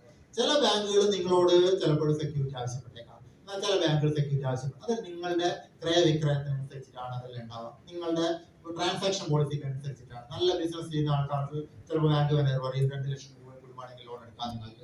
അത് ആ ട്രാൻസാക്ഷൻ പോളിസി പലപ്പോഴും നിങ്ങൾ കേട്ടില്ലേ, പ്രവാസികളെല്ലാം ഇപ്പോഴും പറയുന്ന കാര്യം എന്ന് വെച്ച് കഴിഞ്ഞാൽ ധാരാളം ഞങ്ങളാണ് സാമ്പത്തികമായിട്ട് ധാരാളം, പക്ഷെ ബാങ്കിലൂടെ എത്ര പോയിട്ടുണ്ടെന്ന് വെച്ചാൽ വളരെ കുറവ്. അന്ന് തുടങ്ങിയ NRI മാത്രമേ ഉണ്ടാവും. ഏതായാലും തിരിച്ചു വരുമെങ്കിൽ, നാട്ടിൽ തിരിച്ചു വരുമെങ്കിലും നിങ്ങൾ ആൾക്കാരോട് പറയണം ഒരിക്കലെങ്കിലും ആ NRIയിലൂടെ പൈസ അയക്കണം. കാരണം എന്തിനു വേണ്ടിയിട്ടാണെന്ന് വെച്ചാൽ ഞാൻ പറഞ്ഞത് ഇതൊരു എളുപ്പത്തിന് വേണ്ടിയിട്ടാണ്. ഞാനത് നിങ്ങളെ അപമാനിക്കാൻ വേണ്ടി പറഞ്ഞ പോലെ ലാസ്റ്റിലെങ്കിലും ഒരു എമൗണ്ടെങ്കിലും അയക്കണം എന്ന് പറയുന്നതിന് കാരണം എന്താണെന്ന് വെച്ചാൽ നിങ്ങൾ അവിടെ ഉണ്ടായിട്ട് പാസ്പോർട്ടിൽ നഷ്ടപ്പെട്ടു പോയാൽ ഞങ്ങൾക്കൊരു ചൂണ്ട് വരികയാണ്. NRI അക്കൗണ്ടിലൂടെ അവിടെ നിന്ന് പൈസ വന്നിട്ടുണ്ട്, അയാൾ അവിടെ തന്നെ ഉണ്ടായിട്ടുള്ള തെളിയിക്കാനുള്ള സംഭവം കൂടിയാണ്. പക്ഷെ പലപ്പോഴും പലരുടെ ബാങ്ക് അക്കൗണ്ട് നോക്കിക്കഴിഞ്ഞാൽ ഒന്നും ഉണ്ടാവില്ല. ആദ്യം പോയ കാലഘട്ടത്തിൽ മാത്രമേ ഉണ്ടാവും. നിങ്ങൾ പൈസ എല്ലാം എത്തിച്ചിട്ടുണ്ടാവും, സംഗതി ബാങ്കിലൂടെ അങ്ങനത്തെ രീതിയിലാണ് ഉണ്ടാവും. അപ്പോൾ ആ ട്രാൻസാക്ഷനിൽ നല്ല രീതിയിൽ നല്ല രീതിയിൽ കൈകാര്യം ചെയ്യുന്ന ഒരാളെ സംബന്ധിച്ചോളം ബാങ്ക് ചിലപ്പോൾ അവർക്ക് മാനേജർക്ക് 10 ലക്ഷം വരെ വിത്തൗട്ട് സെക്യൂരിറ്റി തരാനുള്ള പവറുണ്ട്. പക്ഷെ ബാങ്കുകൾ നിങ്ങളുടെ ട്രാൻസാക്ഷൻ പോലെയിരിക്കും, ആ സെക്യൂരിറ്റി ഇല്ലാതെ. കഴിഞ്ഞ 2 വർഷം മുമ്പ് വരെ നമ്മൾ കേരള ബാങ്കും അതേപോലെ തന്നെ KSFE മുഖേന 5 ലക്ഷം രൂപ വരെ വിത്തൗട്ട് സെക്യൂരിറ്റി കൊടുത്തു. 1 ലക്ഷം രൂപ അതിനകത്ത് സബ്സിഡി കൊടുത്തു. 5 ലക്ഷം എടുത്താൽ 4 ലക്ഷം രൂപ തിരിച്ചടക്കാം. ഇപ്പോഴുള്ള ലോണിനെ സംബന്ധിച്ചുള്ള NDPRനെ സംബന്ധിച്ചിടത്തോളം ഞാൻ പറയുന്നത് അതിന്റെ ക്യാപിറ്റൽ നിങ്ങൾ 5 ലക്ഷം രൂപ എടുക്കുകയാണെങ്കിൽ 75,000 രൂപ നിങ്ങൾക്ക് സബ്സിഡി കിട്ടും. 4.25 മാത്രമേ തിരിച്ചടക്കേണ്ട ആവശ്യമുള്ളൂ. അതായത് 15% സബ്സിഡി. നിങ്ങൾക്ക് ഞാൻ പറഞ്ഞല്ലോ 30 ലക്ഷം വരെ ലോൺ അതിനകത്ത് അനുവദനീയമാണ്. 30 ലക്ഷം വരെയുള്ള പ്രോജക്റ്റിന് അനുവദനീയമാണ്. രണ്ടുപേര് കൂടി എടുക്കുവാണെങ്കിൽ നിങ്ങൾക്ക് 15-30% കിട്ടും. നിങ്ങൾ ഗ്രൂപ്പാക്കി പ്രവാസികൾ മാത്രമുള്ള ഒരു ഗ്രൂപ്പാണെങ്കിൽ, പാർട്ട്ണർഷിപ്പ് ഗ്രൂപ്പ് ഉണ്ടാക്കുവാണെങ്കിൽ അതിനനുസരിച്ച് എത്ര പ്രവാസികളുടെ അതിനനുസരിച്ചുള്ള സബ്സിഡി കിട്ടും. അതായത് ഗ്രൂപ്പായിട്ട് നിങ്ങൾക്ക് ചെയ്യാൻ പറ്റും. ഇനി അതേപോലെ തന്നെ വെച്ചാൽ 15% സബ്സിഡി കിട്ടും. അതേപോലെ ഓരോരോ മേഖലക്കനുസരിച്ചും നിങ്ങൾക്കറിയാം ഓരോരോ തരത്തിനും ഓരോ ലോൺ നിരക്കാണ്, ഇൻട്രസ്റ്റ് നിരക്കാണ് നമുക്കറിയാം. പല ലോണുകൾക്കും പല നിരക്കുകളാണ്. ആ ബാങ്ക് നിർണ്ണയിക്കുന്ന ലോൺ നിരക്കിന്റെ 3% 4 വർഷം നോർത്ത് റൂൾസ് നൽകും. അതായത് നിങ്ങൾക്ക് ബാങ്ക് ഇപ്പോൾ 12% പറഞ്ഞെങ്കിൽ 3% നോർത്ത് റൂൾസ് നൽകും. അതായത് എഫക്റ്റിൽ നിങ്ങൾക്ക് 9% ഉണ്ടാവും. പക്ഷെ കൃത്യമായി അടക്കുന്ന ആളായിരിക്കണം. അതായത് റെഗുലർ പേയ്മെന്റ് നടത്തുന്ന NPA അല്ലാത്ത നോൺ പേയ്മെന്റ് അക്കൗണ്ട് ആയി മാറാത്ത കൃത്യമായി അടക്കുന്ന ആൾക്ക് മാത്രമേ ഈ 2 സബ്സിഡി നൽകൂ.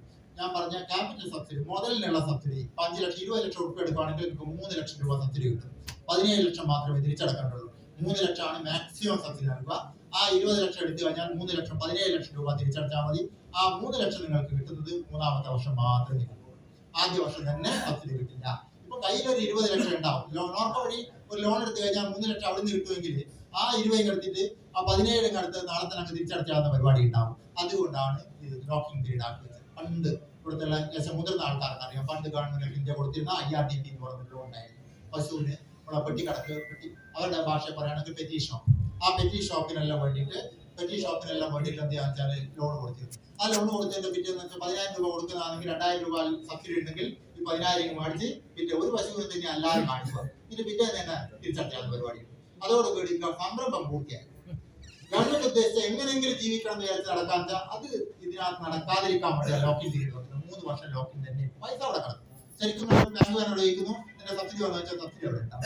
അതാണ് ആ രീതി. ആ ലോണ് സബ്സിഡി NDPR എന്ന് പറഞ്ഞ അതിന് അതുവഴി ലോൺ ലഭിക്കും. ഇത്രയാണ് ഞാൻ നക്ഷലിൽ പറയുന്നത്. ഇനി കുറച്ച് പ്രവാസി വിഷയം പറയാം. നിങ്ങൾ ഈ 2 നമ്പറാണ് നോട്ട് ചെയ്ത് നോക്കാം. നിങ്ങൾക്ക് ഈ പറഞ്ഞാൽ എന്തെങ്കിലും സംശയം വരുവാണെങ്കിൽ ഒറ്റ വിളിക്കും. ഇവിടെ ഇനിയും ഉണ്ടാകുന്ന പ്രവാസികൾക്ക് ധാരാളം കാര്യങ്ങളുണ്ട്. എല്ലാ കാര്യങ്ങളും പറഞ്ഞാൽ നമ്മുടെ സംഗതികൾ മാറിപ്പോ. 701 260 960 8.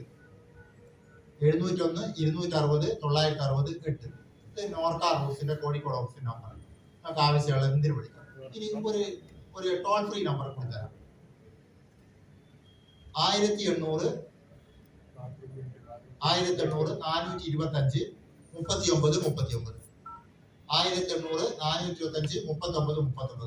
ഇത് നോർക്ക റൂൾസിന്റെ സംസ്ഥാനത്ത് മൊത്തം കാര്യങ്ങൾക്ക് എന്ത് കാര്യത്തിന് വിളിക്കാൻ പറ്റുന്ന നമ്പറാണ്.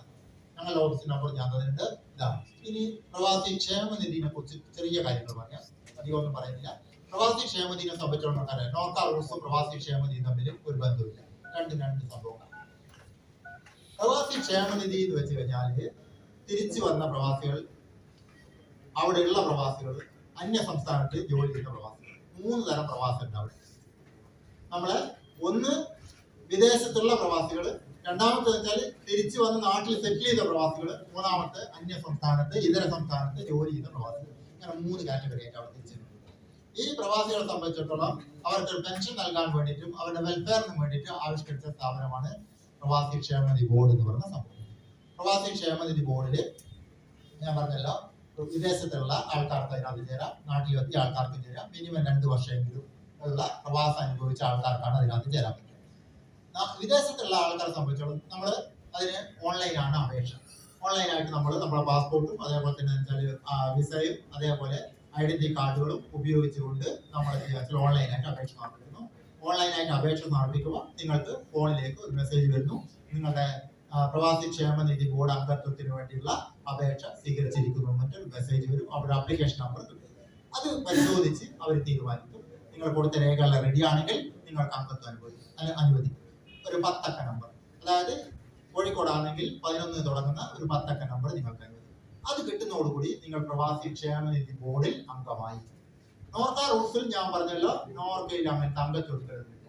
എന്നാൽ പ്രവാസി ക്ഷേമനിധി ബോർഡിൽ അംഗത്വമുണ്ട്. നിർബന്ധമായി അംഗത്വെടുത്താൽ മാത്രമേ എന്ത് ചെയ്യാൻ പറ്റുള്ളൂ എന്നാൽ പ്രവാസി ക്ഷേമനിധി ബോർഡിൽ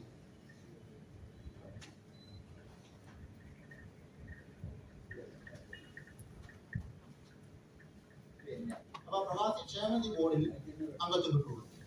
ആ അംഗത്വം കിട്ടിക്കഴിഞ്ഞു കഴിഞ്ഞാൽ പിന്നെ എന്ത് ചെയ്യണം വെച്ചാൽ, വിദേശത്തുള്ള ഒരാളെ സംബന്ധിച്ചിടത്തോളം അയാൾ മാസത്തിൽ 350 രൂപ അടക്കണം.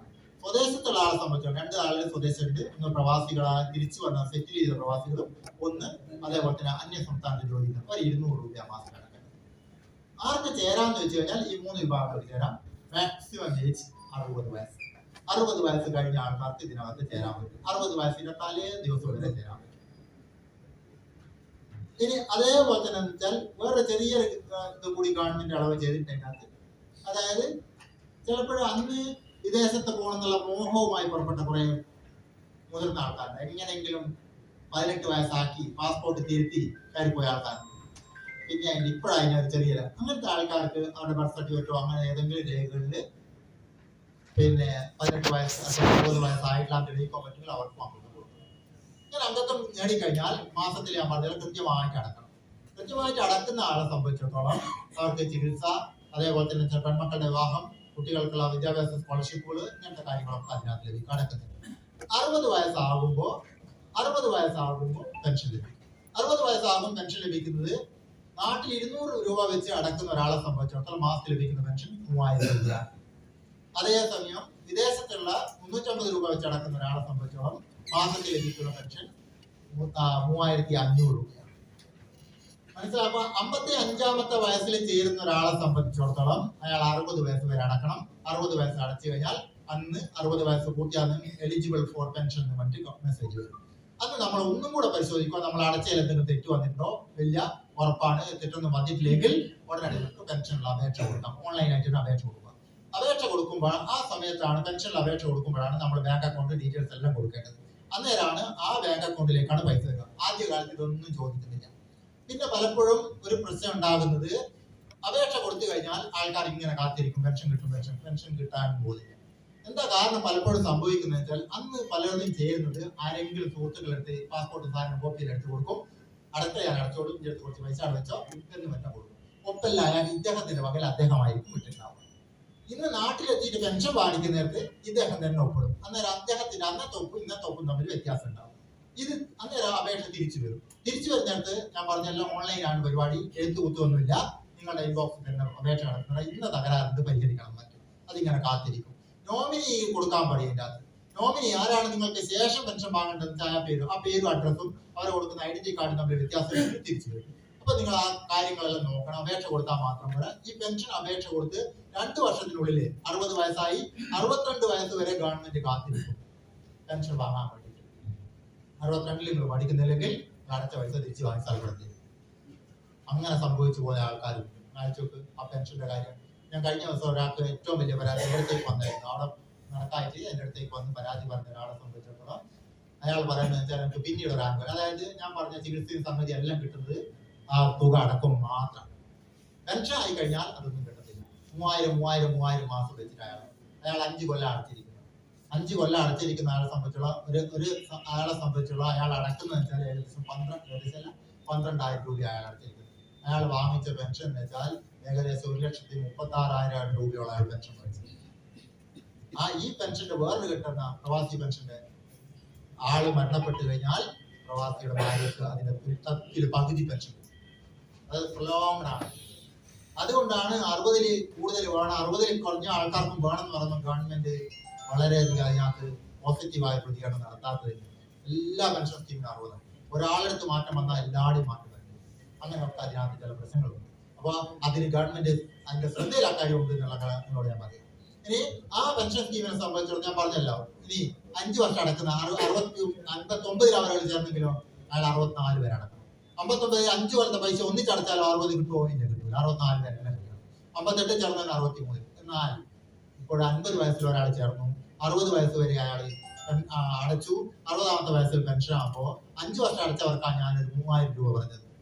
5-ൽ കൂടുതൽ വർഷം അടക്കുന്ന ആൾക്കാർക്കോ അതായത് ഓരോ വർഷത്തിലും ഏകദേശം 100 രൂപയിൽ കൂടുതൽ അവർക്ക്, അതായത് ഞാൻ നേരത്തെ പറഞ്ഞ കേസിലാണെങ്കിൽ അയാൾക്ക് 3500 രൂപ പെൻഷൻ കിട്ടും. കൂടുതൽ അടക്കും തോറും കൂടുതൽ പെൻഷൻ കിട്ടുന്ന ഒരു അവസ്ഥയുണ്ട് അതിനകത്ത്. അതുകൊണ്ട് തന്നെ അവസാനത്തേക്കാക്കാതെ ചെയ്യാം. പിന്നെ അതേപോലെ തന്നെ പെൻഷൻ 30 വയസ്സ് ചേർന്ന് 35-ാമത്തെ 38-ാമത്തെ വയസ്സിൽ ആള് മരണപ്പെട്ടു പോയി നോക്കുക, പ്രവാസി 5 വർഷത്തെ കൂടുതൽ അയാൾ അടച്ചുകൊണ്ട് തന്നെ അയാൾക്ക് ഫാമിലി പെൻഷൻ ഫാമിലിക്ക് അർഹതയുണ്ട് 5 വർഷത്തിൽ കൂടുതൽ അടച്ചിട്ടുണ്ട്.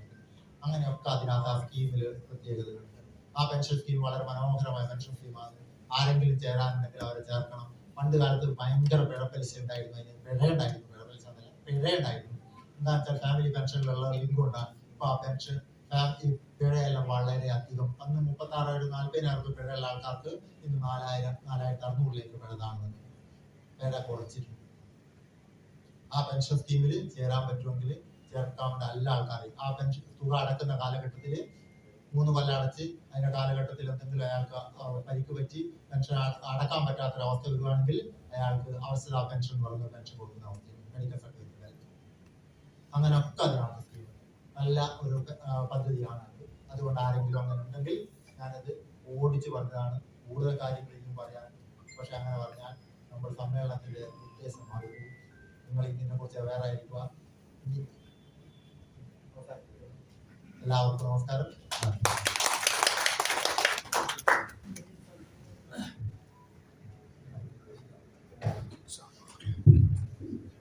വിശദമായി തന്നെ നോർക്ക ഗ്രൂപ്പ്സിന്റെ ഇന്നത്തെ പ്രവർത്തന രീതിയെ പറ്റി ക്ലാസ് എടുത്ത രവീന്ദ്രൻ സാറിന് നിങ്ങളുടെ അകമഴിഞ്ഞ നന്ദി രേഖപ്പെടുത്തുകയാണ്. എല്ലാവർക്കും വല്ല സംശയം ഈ ക്ലാസ്സിനെ സംബന്ധിച്ചുണ്ടെങ്കിൽ ചോദിക്കാവുന്നതാണ്. അദ്ദേഹം അതിന് മറുപടി നൽകും.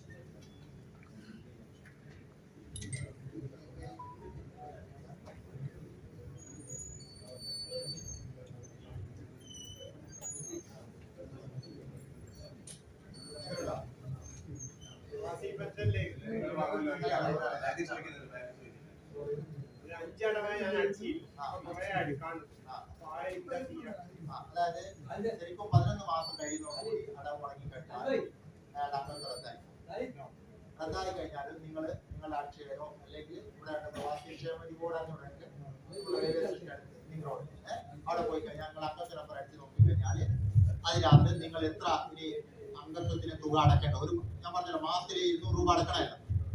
മാസത്തിൽ 200 രൂപ അടക്കണമെങ്കിൽ അപ്പോൾ നിങ്ങൾ എത്ര കൊല്ലത്തേക്ക് അടക്കാനുണ്ടോ ആ തുക മൊത്തം വരും. അതേപോലെ തന്നെ അതിന്റെ പിഴയും വരും. അത് അടച്ചു കഴിഞ്ഞാൽ ഞങ്ങൾക്ക് പുതുക്കി എടുക്കാം.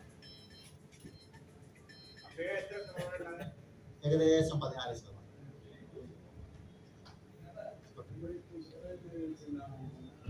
പ്രവാസി ഐ ഡി കാർഡിന്റെ പ്രത്യേകത എന്ന് വെച്ച് കഴിഞ്ഞാൽ അതെടുത്ത് കഴിഞ്ഞാൽ നമ്മുടെ ആദ്യം തന്നെ എന്ത് കൊടുത്തിട്ടുണ്ടാകും, ഡേറ്റ് ഓഫ് ഇഷ്യൂ എന്ന് പറഞ്ഞത് കൊടുത്തിട്ടുണ്ടാകും.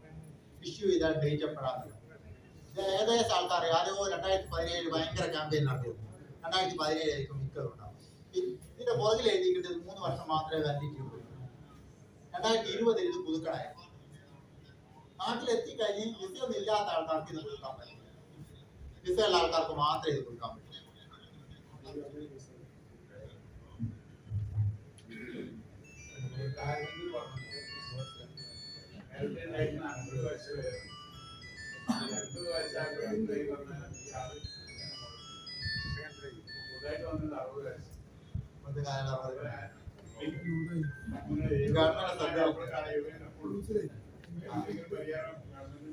ഒന്നും വന്നിട്ടില്ല. ധാരാളം ആൾക്കാരുടെ പരാതി. അതായത് ഞാൻ പറഞ്ഞല്ലോ, ഇതിന് പരാതി വരുന്ന സ്ഥലങ്ങൾ എന്ന് വെച്ചാൽ ഒന്ന് നിയമസഭാ കമ്മിറ്റികൾക്കാണ്. നിയമസഭാ കമ്മിറ്റികളിൽ പ്രവാസി പരാതി അതിനൊന്നും നമുക്ക് അങ്ങനെ ഗവൺമെന്റിന്റെ ഒരു പോളിസിയാണ്, ഗവൺമെന്റ് തീരുമാനം എടുക്കണം. അല്ല ചോദിച്ചോളൂ.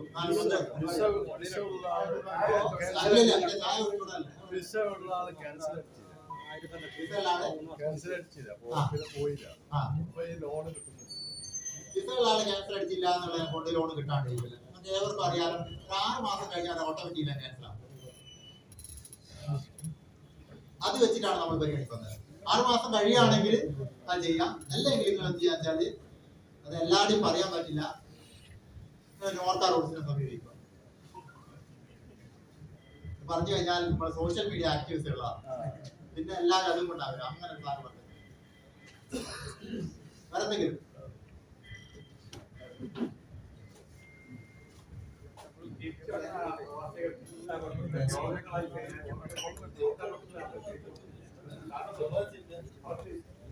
ഞാൻ നേരത്തെ പറഞ്ഞല്ലോ, നോർക്ക റൂട്ട്സിന്റെ അന്ന് ചികിത്സക്ക് വേണ്ടി 50,000 രൂപ കൊടുക്കും.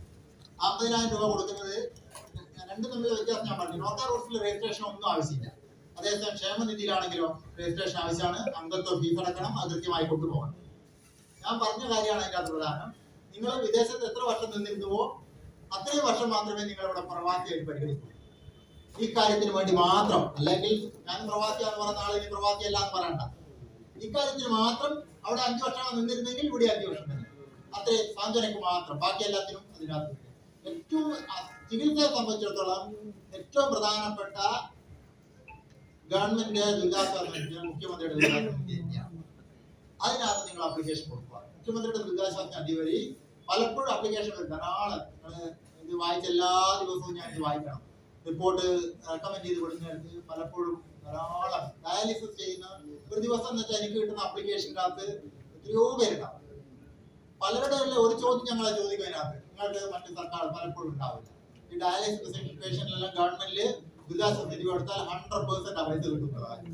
പക്ഷെ അത് ചെയ്യില്ല, ഓൺലൈൻ വഴിയാ ചെയ്യുന്നത്. പാസ്പോർട്ട് എടുത്തൊരു കാര്യം പറഞ്ഞു. അങ്ങനെ പാസ്പോർട്ടിൽ വയസ്സ് 60 പോയിട്ടുണ്ടെങ്കിൽ 55 ആൾക്കുണ്ടെങ്കിൽ അയാൾക്ക് കിട്ടാനൊരു സാധ്യതയുണ്ട്. അതായത് ഞാൻ പറഞ്ഞല്ലോ, അതിനകത്ത് ക്ഷേമനിധി ബോർഡുമായി ഒന്ന് ബന്ധപ്പെടുക, ചില രേഖകൾ അവർ അംഗീകരിച്ചിരിക്കും. അതായത് സാധാരണഗതിയിൽ പ്രവാസികളെ സംബന്ധിച്ചിടത്തോളം അതിന്റെ ഏറ്റവും വലിയ രേഖ എത്തുന്ന പാസ്പോർട്ട്, അതിൽ വലിയ രേഖ പ്രവാസിക്കില്ല. പക്ഷെ ഈ കാര്യത്തിന് ഞാൻ പറഞ്ഞതുപോലെ ഈ കാര്യത്തിന് ചില ആൾക്കാർ ഇത് ഗവൺമെന്റ് ശ്രദ്ധയിലുണ്ട്. ചില ആൾക്കാരെ മാറ്റിയിട്ട് കാണില്ല, ചില ആൾക്കാരെ എഴുതി മാറ്റി വലിയൊരു പാസ്പോർട്ട് ഓഫീസ് കണ്ടെത്തും ഏജ് മാറിയിട്ടുണ്ട്. പിന്നെ ഏതെങ്കിലും രേഖയിൽ നോക്കുമ്പോൾ വേറെ ഏജ് ആകില്ല. പാസ്പോർട്ട് നോട്ടീസ് വരും, 2500 രൂപ വീടടക്കും, പാസ്പോർട്ട് കോൺഫിസ്കേറ്റ് ചെയ്യപ്പെടും, പിടിച്ചെടുക്കപ്പെടും, പുതിയ പാസ്പോർട്ട് കൊടുക്കും. അങ്ങനെ ഏജ് മാറ്റിയ അബുദാബിയിൽ യൂണിവേഴ്സിറ്റി ജോലി ചെയ്യുന്ന അയാൾക്ക് പിന്നെ കാലുകുത്ത് വരാൻ കൊണ്ട് കഴിഞ്ഞില്ല. അങ്ങനെ അവസ്ഥ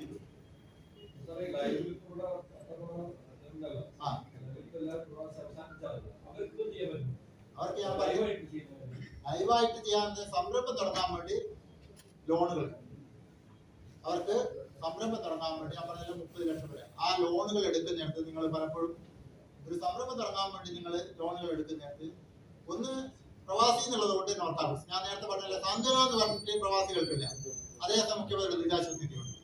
അതേപോലെ ഒരു സംഗതിയാണ് നിങ്ങൾ എന്ത് ചെയ്യണമെന്ന് വെച്ചാല് നോർക്ക റൂട്ട്സ് വഴി ലോണുകൾ കിട്ടും. അതേപോലെ രണ്ടാമത്തെ ഒരു കാര്യം നോക്കേണ്ടത് വ്യവസായ വകുപ്പിനെ സമീപിക്കണം. വ്യവസായ വകുപ്പിന് 2 എൻട്രികളുണ്ട്. ഒന്ന് സംസ്ഥാന സർക്കാർ കൊടുക്കുന്നുണ്ട്, കേന്ദ്ര സർക്കാർ കൊടുക്കുന്നുണ്ട്.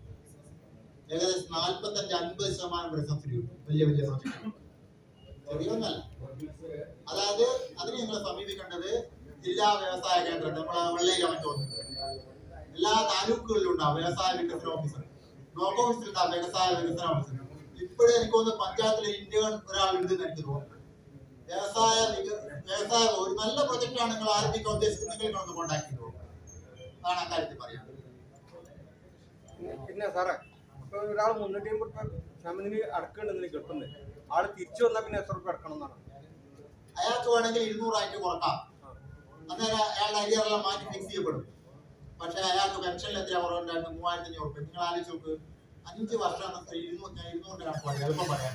200 മാസത്തിൽ അടക്കുന്നെങ്കിൽ ഒരു കൊല്ലം അടക്കുന്നത് 2400 രൂപ, 5 കൊല്ലം അടക്കുന്നത് 12000 രൂപ. അയാൾക്ക് 60-ാമത്തെ വയസ്സിൽ പെൻഷൻ ആയിട്ട് 3000 രൂപ അയാൾക്ക് പെൻഷൻ കിട്ടും. 4 മാസം കൊണ്ട് അയാളുടെ അടച്ച പൈസ പെൻഷൻ ആക്കി കൊടുക്കും. പിന്നെ 4 മാസം, ആദ്യത്തെ 4 മാസം കൊണ്ട് തന്നെ അടച്ച പൈസ തിരിച്ചു കിട്ടും. പിന്നെ അയാൾ ജീവിക്കുന്നിടത്തോളം കാലം മുഴുവൻ ഗവൺമെന്റിന് പൈസ കിട്ടുക. അത് കഴിഞ്ഞ് അദ്ദേഹത്തിന്റെ ഭാര്യ കിട്ടുക.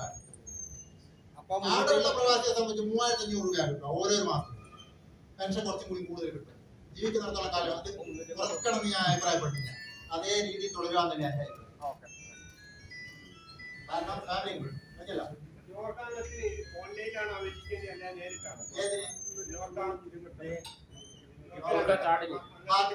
അപേക്ഷ. നോർക്ക കാർഡ് മുഖേന പുതിയ വരുന്നതാണ്. അക്ഷയ മുഖേന അല്ല പ്രവാസി കേന്ദ്ര മുഖേന അപേക്ഷിക്കുക.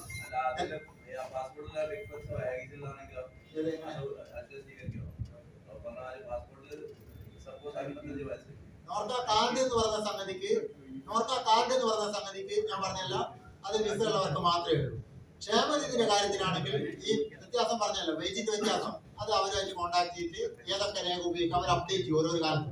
അതുകൊണ്ട് ഞാൻ കൃത്യമായിട്ട് ഇപ്പൊ പറയാൻ എനിക്ക് അറിയാവുന്ന കുറച്ച്, പക്ഷെ പറയാൻ വെച്ചാൽ അവരുമായിട്ട് 60 വയസ്സുള്ള ഒരാൾ 60 കഴിഞ്ഞ് ജസ്റ്റ് കഴിഞ്ഞു പോയി അങ്ങനെയാണെങ്കിൽ അയാളെ സംബന്ധിച്ചിടത്തോളം അത് ആദ്യം ഏത് രേഖയാണ് വേണ്ടതെന്നുള്ള അവരായിട്ട് ചോദിക്കണം. നിങ്ങൾക്ക് ഏത് രേഖ ഉണ്ടെന്ന് അറിയട്ടെ, മനസ്സിലായോ? അത് കോഴിക്കോട് ഓഫീസിൽ നോക്കിയാൽ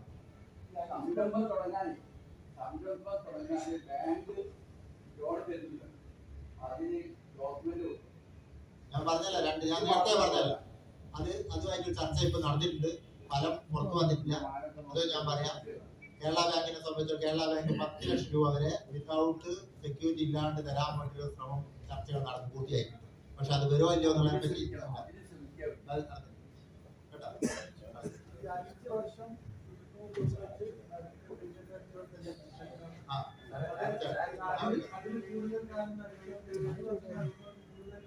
ആ 5 വർഷം നടത്താൻ ഞാൻ നേരത്തെ പറഞ്ഞല്ലോ 3000. മറ്റേ 500 രൂപ കൂടുതൽ വരും. 3500 കിട്ടും. ഇത് വലിയ പെൻഷനായിട്ട് മാറും ശരിക്കും ചില ആൾക്കാർ ചെയ്യുന്നത്. അയാൾക്ക് അതായത് 3000 രൂപ പെൻഷൻ ആൾക്കാരുണ്ട്. 200 രൂപ വെച്ച് അടക്കുന്ന ആളെ സംബന്ധിച്ചോളം മാക്സിമം 6000 രൂപ വരെ പെൻഷൻ കിട്ടും. അതേസമയം 3500 അടക്കുന്ന മാക്സിമം 7000 കിട്ടും. ഈ 7000 കിട്ടിയ ഒരാളെ സംബന്ധിച്ചിടത്തോളം അയാൾക്ക് 6000 7000 കിട്ടുന്നുണ്ടെങ്കിൽ അയാളുടെ കാലശേഷം അയാളുടെ ഭാര്യയ്ക്ക് അതിന്റെ നേരെ പകുതി വെച്ചു.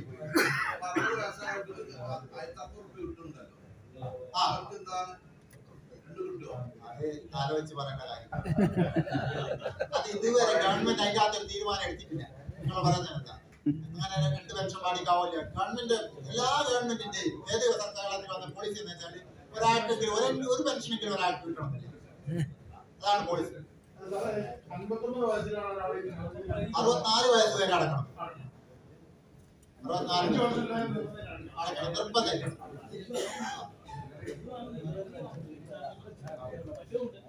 അതിനു മുമ്പ് 2013 നോർക്കന്റെ 2013 ജിദ്ദയിലെടുത്താണ്. ഇതിലിപ്പോ 3 കൊല്ലമാണ് ഇതിന്റെ എക്സ്പയർ ഡേറ്റ്. 2016 10 കൊല്ലത്ത് അടിച്ചിട്ടൊന്നുമില്ല. ഞാൻ എന്തെങ്കിലും അടക്കാൻ പറ്റും, വിൽക്കാൻ പറ്റും. പക്ഷെ ഓൾറെഡി ഇപ്പൊ ഞാൻ ക്യാൻസൽ ചെയ്തു.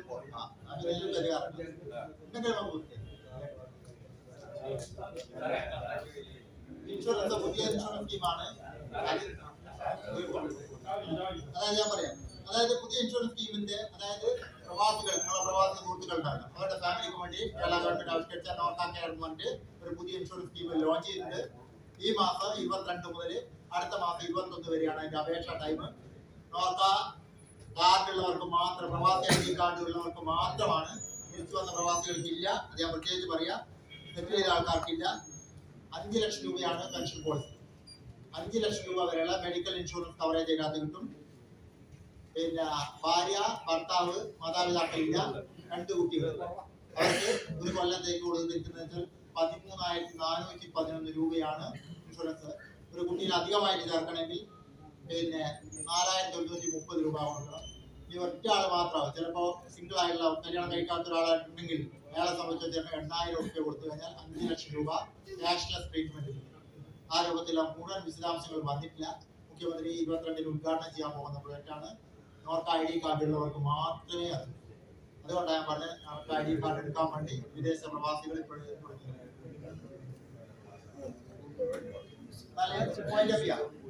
ഓക്കെ.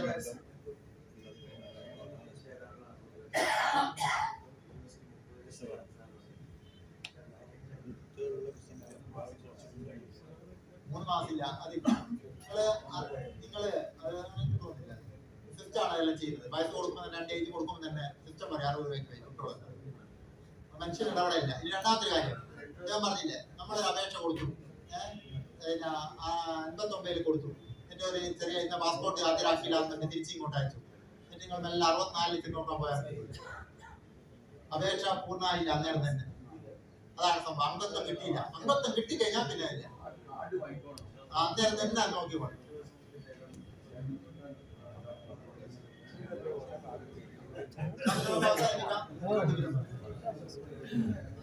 ചായ